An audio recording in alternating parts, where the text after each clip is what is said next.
영광 중에서 생사화복을 주관하시는 우리 하나님 아버지, 은혜를 생각할 때에 진심으로 감사를 드립니다. 오늘 주여 하나님 좋은 일기를 허락하여 주시고 11월 첫 주로 주님 앞에 주무셔 경배 드릴 수 있도록 인도하여 주심을 감사드립니다. 하나님 아버지여, 저희들이 주무셔 결실의 계절을 맞이하여 온갖 아버지 곡식당들을 주무셔 거둬드리지만, 하나님 아버지 그 마음에 주무셔 저희들이 쏠려 주님을 주무셔 아버지 마음 상하게 한 것이 없는지요. 다시 한번 저희들의 주무셔 아버지 돌이켜보지만, 하나님 아버지의 보시기에 주무셔 다시 아버지 십자가에 못 박은 행위를 하였다라면, 아버지여 이 시간 주님 아버지여 하늘문을 여시옵시고 법의 피를 내려주심으로 말미암아 씻어 주시옵소서. 살아계신 우리 하나님 아버지, 저희들을 주무셔 아버지 말씀대로 따라 행하고자 하여도 아버지 주무셔 저희들은 잠시라도 주무셔 아버지 곁길로 나감으로 말미암아 모든 것이 주무셔 잘한 것으로 주무셔 생각될 때가 얼마나 많이 있습니까? 나의 하나님 아버지여, 그런데 저희들은 그 가운데서 저희들을 택하여 주시옵시고 아바 아버지라고 주무셔 부르며 경배 드릴 수 있도록 인도하여 주시니 정말로 말할 수 없이 감사를 드립니다. 사랑의 하나님 아버지, 어제 저희들은 주무셔 아버지 법성포에 있는 야월교를 주무셔 아버지 다녀왔습니다.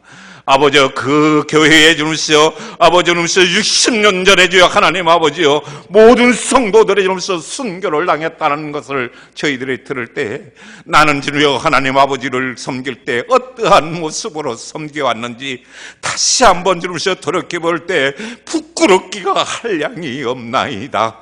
사랑의 하나님 아버지여, 다시 한번 저희들이 주무셔 아버지 베드로가 주무셔 고백한 것처럼 주여 영생의 말씀이 찾게 있나이다 아버지여, 아버지여 고백한 것처럼 저희들이 고백하며 주님의 십자가를 달려 아버지여 저희들이 전진해 나갈 수 있도록 성령님께서 붙들어 주시고 인도하여 주시옵소서.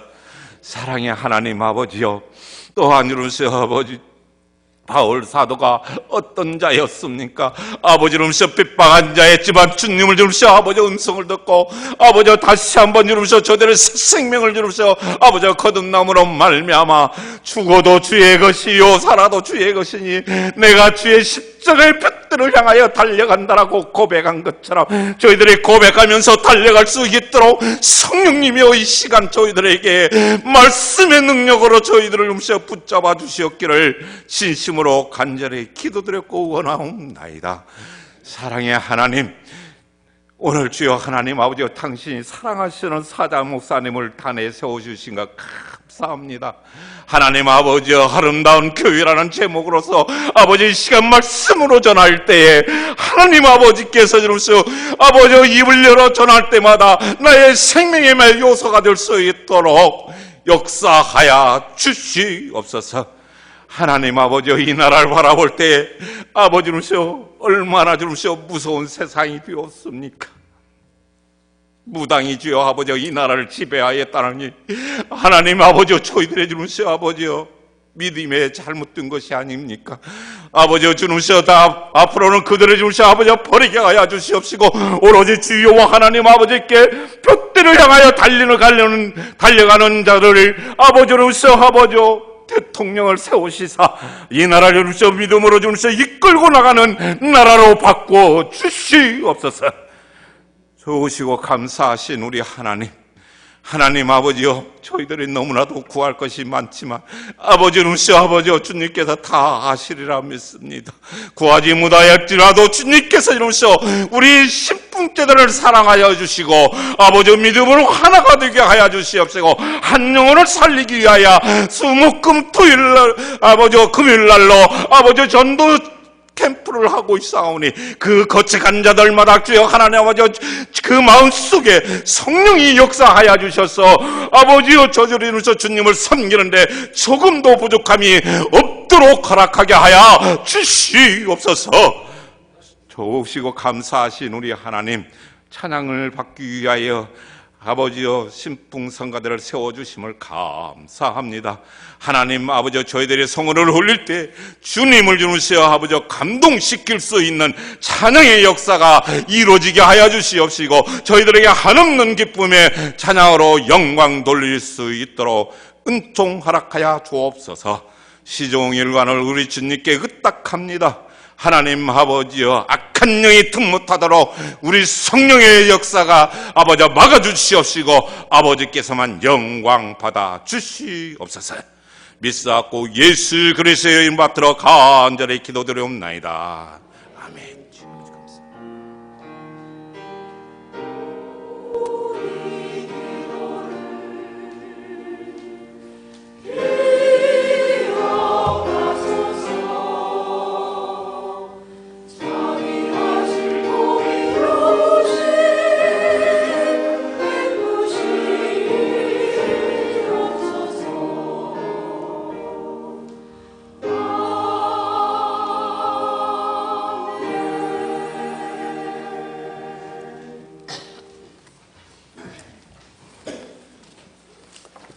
오늘 주시는 하나님의 말씀은 시편 27편 4절 말씀입니다. 구약 821쪽입니다. 제가 봉독해 올리겠습니다. 내가 여호와께 바라는 한 가지 일, 그것을 구하리니 곧 내가 내 평생에 여호와의 집에 살면서 여호와의 아름다움을 바라보며 그의 성전에서 사모하는 그것이라. 아멘.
심대호 목사님 나오셔서 아름다운 교회를 제목으로 말씀을 전하시겠습니다. 많은 은혜 받으시기 바랍니다.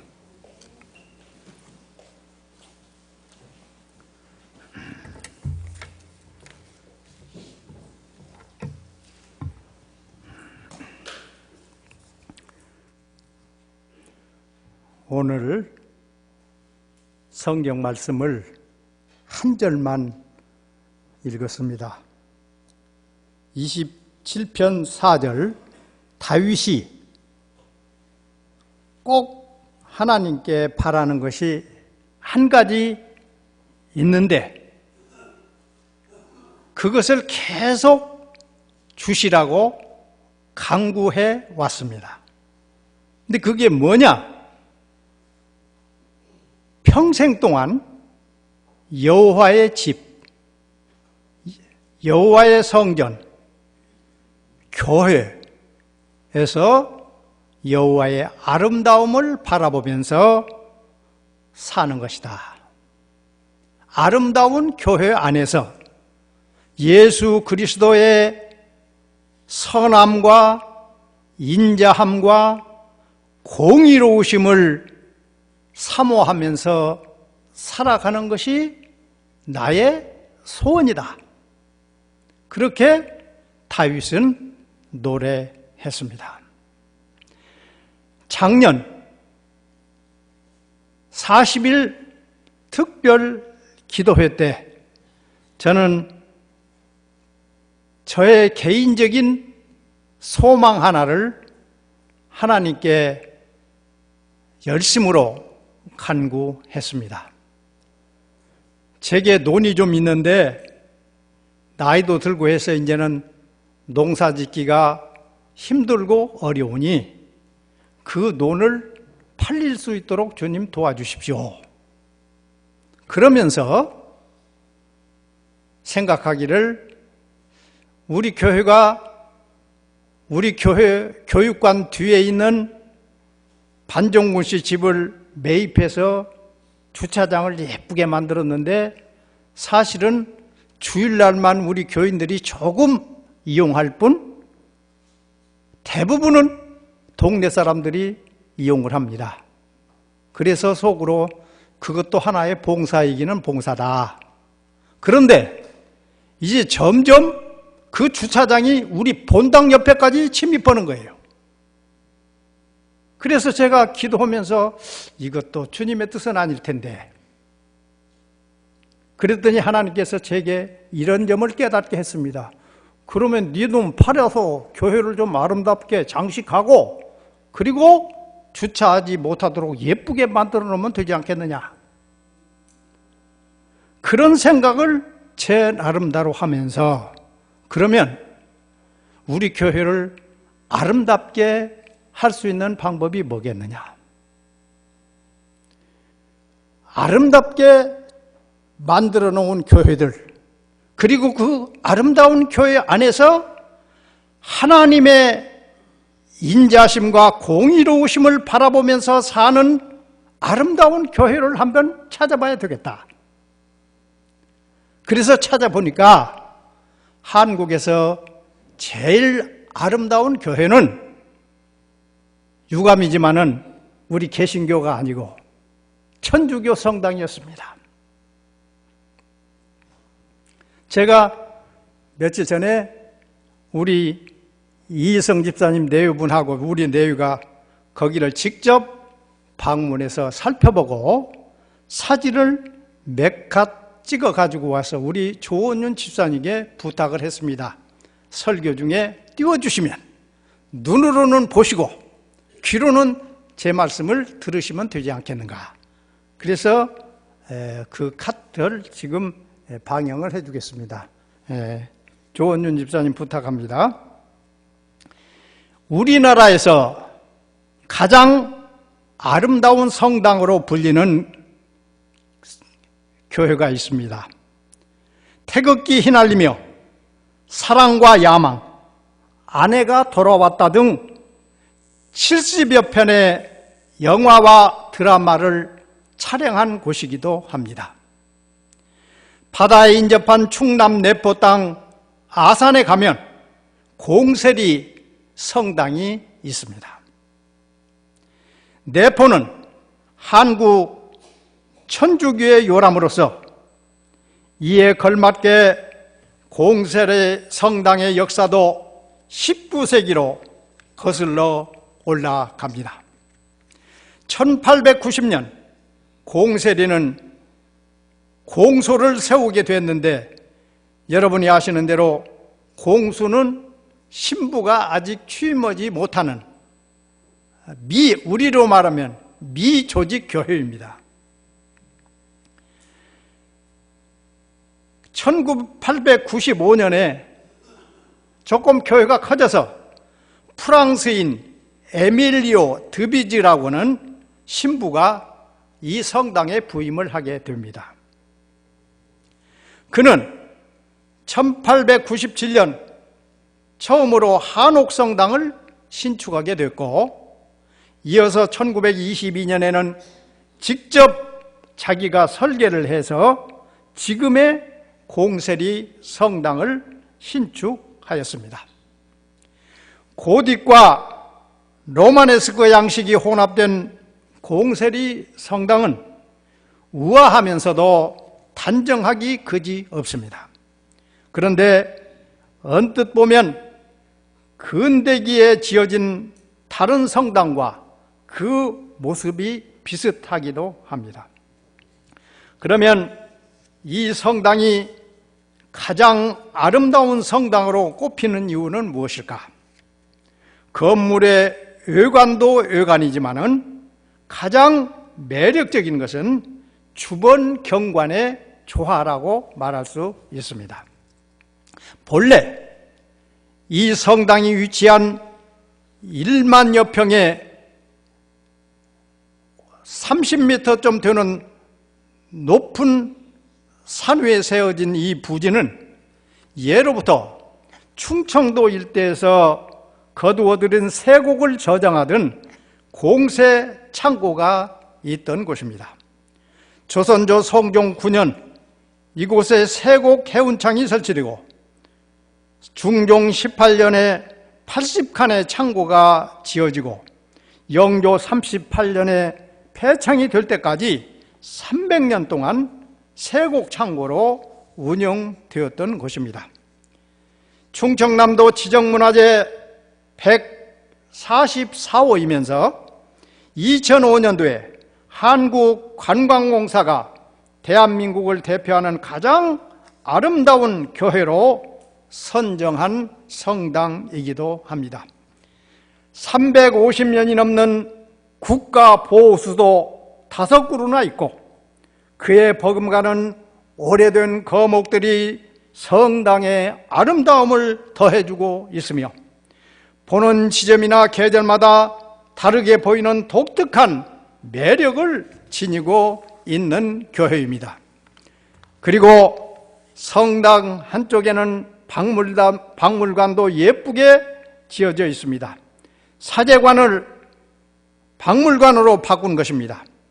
박물관에는 성당과 순교의 역사, 성당 건축 과정, 이명래 고약 등에 관한 자료를 전시하고 있으며 촬영한 영화 드라마 가운데 대표작 관련 영상도 볼 수 있어서 매우 흥미롭습니다. 공세리 성당은 언제 가도 아름답습니다. 뜨거운 여름 태양에 빛나는 붉은 벽돌도 좋고 건물 외벽에 드리운 고목의 아름다운 그림자도 보기에 좋습니다. 그러나 아름다운 교회는, 아름다운 성당은 눈에 보이는 것만으로 이루어지는 것이 아닙니다. 공세리 성당은 외모도 아름답지만은 내면적으로 2가지로 아름다운 삶을 표현해 왔던 것을 볼 수가 있습니다. 그 첫째가 섬김의 삶이요, 2번째가 희생과 순교의 삶이었습니다. 섬김의 삶은 어떻게 표현되어 왔느냐? 1900년 전후에서 아산 지역에는 종기로 고생하는 사람들이 많이 생겼습니다. 그 모습을 안타까워한 드비즈 신부는 나름대로의 의학 지식을 활용해서 종기 퇴치약을 만들어 마을 사람들에게 무료로 나누어 주기 시작했습니다. 신통하게도 그 약을 바른 종기 환자들은 곧 낫게 되었고 이 고약은 화제가 되었습니다. 당시 공세리 성당에서 심부름을 하던 10대 소년 이명래, 요한이라고 하는 사람이 있었습니다. 그 소년은 드비드 신부로부터 열심히 고약 제조법과 치료법을 배웠습니다. 그러다가 1909년 종기를 치료하는 고약을 만들 수 있게 되었고 이에 힘입어 아산의 명례 한의원을 개업하게 되었습니다. 이렇게 해서 한 시대를 풍미한 이명례 고약은 공세리 성당에서 신부님을 위시로 한 모든 성도들의 섬김의 삶의 열매를 맺게 된 것입니다. 그 다음 두 번째 그들의 아름다운 삶은 바로 순교이고 희생이었습니다. 한국 천주교회는 신유년, 기해년, 병오년, 병인년 4대 박해를 통해서 만여 명의 순교자를 낳게 되는 바, 그 대부분이 내포지방에서 나왔습니다. 말하자면 충청남도 아산 근방에서 10,000명이 순교를 당했다고 하는 것입니다. 신유 박해 때는 아산에서 최초로 순교자가 생기게도 됐습니다. 또한 병인 박해 때는 박씨 삼형제 박의서, 박원서, 박익서를 비롯하여 김필립보, 박마리아 부부가 영광스럽게 순교를 하게 됩니다. 병인 박해 때 아산 지역 출신 순교자들은 모두 32명이나 되었으며 각각은 서울, 수원, 공주 등으로 끌려가 고문을 당하고 옥사하다가 참수형으로 순교하게 되었는데 그 순교자들 32여 명의 현양비와 현양탑이 아름답게 서 있는 모습을 볼 수 있습니다. 아름다운 교회가 되기 위해서는 이렇게 순교의 희생의 삶이 뒷받침하고 있었다고 하는 사실을 우리는 다시 한번 마음속 깊이 옥깃을 여미고 회상하게 되는 것입니다. 이 희생의 삶과 연관해서 저는 선진국이라고 하면 그 다음에 떠오르는 것이 무엇입니까? 기독교 국가들입니다. 서양에서 희생적인 삶을 살았던 영국의 얘기를 소개하려고 합니다. 영국은 동상의 나라라고 할 수 있습니다. 어디를 가든지 동상이 많이 서 있습니다. 영국 북부 스코틀랜드의 중심지 에딘바라의 언덕 위에, 그리고 런던의 중심가 트래펄가 광장에는 유명한 넬슨 제독의 동상이 우뚝 서 있습니다. 동상에는 의뢰의 비명이 있기 마련이죠. 비명은 비석에 새겨놓는 글입니다. 특히 영국 동상들은 이 비명들을 매우 의미심장하게 써놓은 것을 볼 수가 있습니다. 우리나라 비명과 달리 멀리 조상까지 거슬려 올라가지도 않고 그 사람 당대만을 말해도 과장이 없습니다. 꾸밈도 없지만 꾸며도 거짓이 없습니다. 꾸밈이 있다 해도 결코 거짓으로 속이지 않는다는 것입니다. 그래서 영국 동상들은 우리의 그것과 달리 읽는 사람에게 많은 감동을 줍니다. 비명을 소개합니다. 여기에 우리 에든버러 시민이 넬슨 동상을 세우는 것은 그의 죽음을 애도하기 위해서가 아니다. 더구나 살아생전 그의 영광을 기리기 위해서도 아니다. 오직 국가가 의무를 요구할 때 죽음으로써 그 임무를 다하는 그 삶을 내 자식들에게 가르쳐준 그 교훈을 널리 알리기 위해서다 라고 기록되어 있습니다.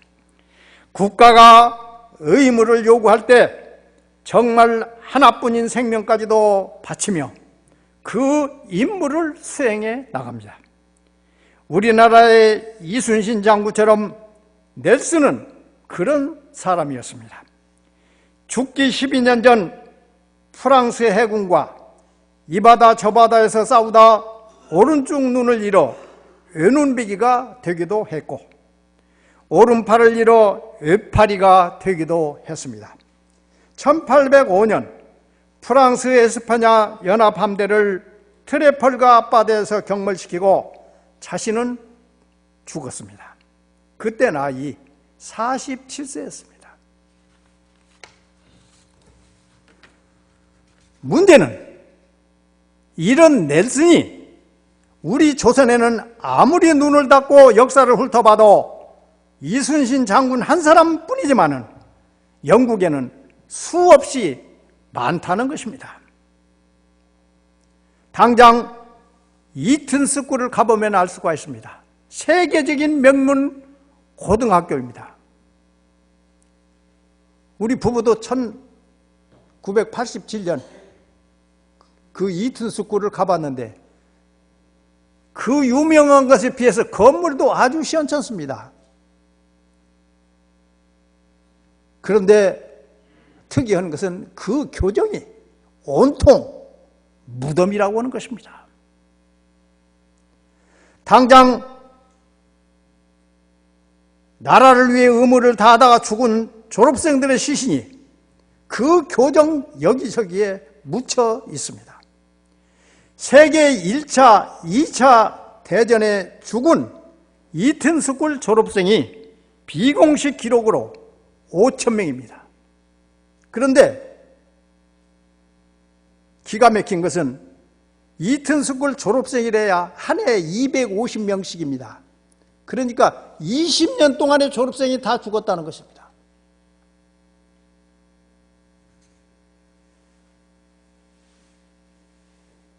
이뿐이 아닙니다. 옥스포드 대학의 한 작은 칼리지인 크라이스트 처치에 들어가서 보면 화랑처럼 긴 방의 양쪽 벽에 세계 1, 2차 대전에 죽은 졸업생들의 이름이 적혀 있습니다. 대충 한쪽 벽에 200명 내지 250명이면 500명 정도 되는데 그들이 모두 장교로 자원에 나가서 앞장서 싸우다가 죽음으로써 자기의 임무를 다했다고 하는 것입니다. 그래서 이렇게 지식인들이, 부자들이, 명문가의 자식들이 솔선수범해서 먼저 전쟁대로 뛰어드는 영국은 지난 300년 동안 한 번도 전쟁에 져본 일이 없다고 합니다. 국가가 위기에 처했을 때, 내 나라의 장래가 백적간두에 섰을 때 다른 사람 아닌 바로 내가 먼저 나아가서 의무를 다한다. 그리고 기꺼이 죽는다. 이것이 바로 노블레스 오블리주 정신이라고 하는 것입니다. 나는 지금까지 일반 국민들보다 높은 주위에 있었고 많은 혜택을 입었습니다. 그러면서 다른 사람들보다 훨씬 더 복되게 살아왔다. 그러니 나는 이제 그 은혜를 갚으려고 한다. 내 국민이여, 우리가 죽어도 당신들은 편안히 살아 주십시오. 나는 여러분에게 감사하면서 죽습니다. 그것이 그들의 노블레스 오블리주 정신입니다. 그런데 우리나라는 어떻습니까? 어느 정권이나 어느 정부나 병역 의무 이탈자가 장관의 경우 대개 40%가 넘습니다.